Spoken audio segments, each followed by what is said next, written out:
So Chef Richard, one of the questions I get the most from families that I'm teaching is, where do I start? What's the ratio? Where do I begin when I'm trying to cook dried beans and whole grains? Yep, great question. With the beans, you want to cook them evenly, and for most beans, like kidney beans, white beans, black beans, pinto beans, you will soak them overnight. And this ensures that when you are cooking them the next day, that they cook through evenly. Otherwise, what you have is the boiling water cooking that dry bean from the outside in, and you essentially will degrade the texture of the bean from the outside and then have a raw, uncooked interior when the beans start falling apart.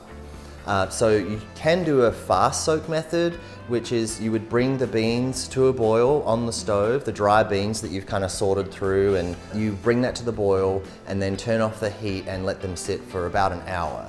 And this is known as the quick soak method. You would then pour that quick soak water off and rinse the beans because you might get some impurities floating to the surface, and then you will cook them normally.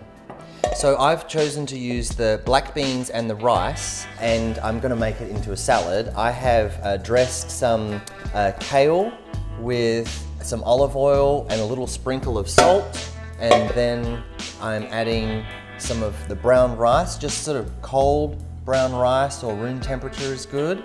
And then I'm adding the black beans, and I've previously sauteed these, and it's just a 1/3 cup serving times 4, so a cup and a 1/3 of black beans that I've sauteed with onions, cumin, chili powder, and I've added some red bell pepper. Very tasty and very Southwest flavor. And then I'm simply going to open up the pantry and grab some shelf-stable salsa, keeping with the Southwest theme, and also a dollop of sour cream.